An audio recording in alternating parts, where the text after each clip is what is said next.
अस्सलाम वालेकुम जी सारे दोस्तों का की हाल है। उम्मीद करदा वां ठीक होवो दे खैर खरीयत नाल होवो दे। आ माशाल्लाह साडी सब्जी है, ओ भी थोम है, ओ भी थोम है, आ भी थोम है, आ भी थोम है ते ओ लगा भी थोम है। यानी कि 5 क्यारियां साड़ियां जेहड़ियां ना ओ थोम दियां न। ओ साडी पालक है जेहड़ी तकरीबन बतेरी खुस खस के दोबारा बहरहाल फिर हो जाती, लेकिन तिन्ना किस्मां दी गड्डी जेहड़ी वड्डी होर है, जेहड़ी आ इत्थे करके होर है, जेहड़ी ओ साइड ते भी होर है। ते आ साडे गोंगलू शरीफ ने, गोंगलू शरीफ ओ अगे मेथरी है, ओ अगे धनिया है, ओ अगे दूजा लगे ने प्याज, ठीक है। ते स्ट्राबेरी भी लाई है, कोई 2-3 बूटे ना स्ट्राबेरी दे भी लाए न, क्योंकि सब्जी सारी जेहड़ी है ना वो असां लाई है। ते स्ट्राबेरी तुहानूं वखाने आ, अजे हुण पे निकलदी है।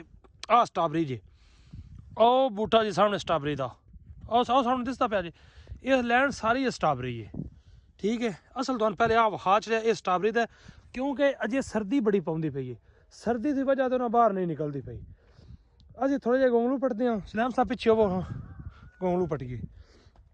ताज़ा सब्जी जी है ना वो हमेशा जट जिमीदार किसान बंदे ही खांदा है, ठीक है। वेंदे हो गोंगलू यार निक्के ही न, बड़े बड़े भी आन, ये तो छोटे न असलो, ये वेंदे छोटे छोटे न। चलो कोई वड्डे भी लभदे हैं, जे सानू कोई लभदा है ना गोंगलू वड्डा ते ओ जरूर, हाँ हाँ हाँ हैंड विच जी, हैंड हैंड हैंड हैंड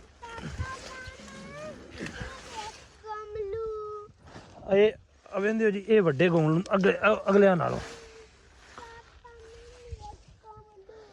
चाचा दी कमजोर रह जा, वेख लो साडे नाई ने ते रीझ कर छड़े दे रोटी पकाने दी। क्यों चाचा कर से कोई ना, वाह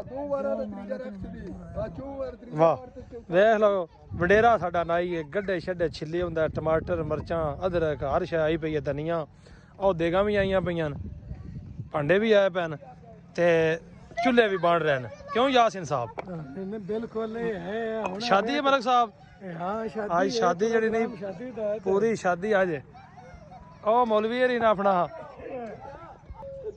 हाजी री भी बैठे न। वाह उस्ताद गोश्त दी बारीज कीती उन्हें, हकीकत गल है। असी एवें आंदे आ कोई नहीं गोश्त किसी को बनना, गोश्त सारे रीज कीते होंदे जी। क्यों मलक जी जी जी दसो जी गोश्त दे बारे कमेंट दिओ जी अपना। यार वेख लो हुण तुहाडीਆਂ नज़रां दे सामने वेखण वाले देन भाई अपना पे